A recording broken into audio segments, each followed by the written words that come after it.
16 বছর 17 বছর election engineering হয়েছে না, এইটা আমলাদের অফিসারদের একদম মানে হাড্ডিতে হাড্ডিতে জিনে জিনে ঢুকে গিয়েছে।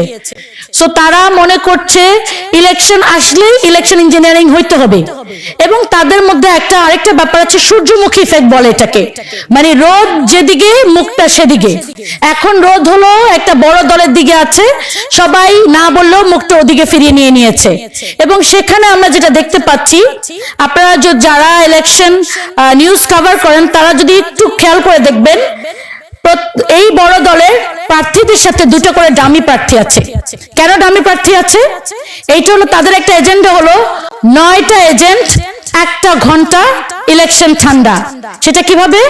লাঞ্চের পরে যদি 1 ঘন্টা পাওয়া যায়, তাদের 3টা এজেন্ট আর 2 ডামি প্রার্থীর 6টা এজেন্ট মিলে আপনার ভোটের বাক্স ভরবে।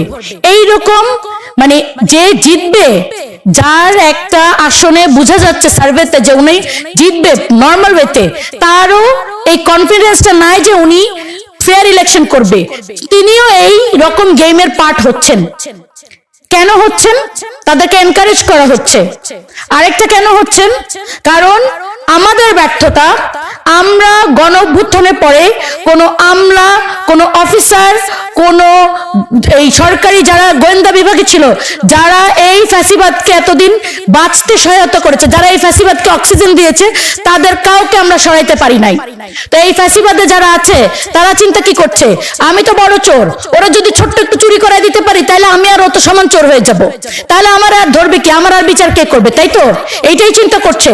যার কারণে আপনি যেই বড় দলটা একটা ফেয়ার ইলেকশন হলে হয়তো ফেয়ারলি বাংলাদেশে একটা ভালো নাম্বার অফ সিট নিয়ে সরকার গঠন করবে, তাদের মধ্যে ঢুকাই দেওয়া হচ্ছে যে ভাই আপনি অন্যটা বাদ দেন, নিজের সিট সিকিউর করেন। এবং আমার কাছে কেন জানি মনে হচ্ছে আমরা 2014 সালের মতো একটা ইলেকশন দেখতে যাচ্ছি, যেখানে দিন শেষে দেখা যাবে যে উপরে যে আছে সে যদি বলেও যে ভাই কিছু সিট ছেড়ে ডেড়ে দিয়েন, যেন দেখতে মনে হয় যে এটা একটা ফেয়ার ইলেকশন হয়েছে, কিন্তু আপনারা দেখবেন 300 আসনের মধ্যে 290 আসন পেয়ে বসে আছে, কারণ সবাই তারটা জিততে চায়।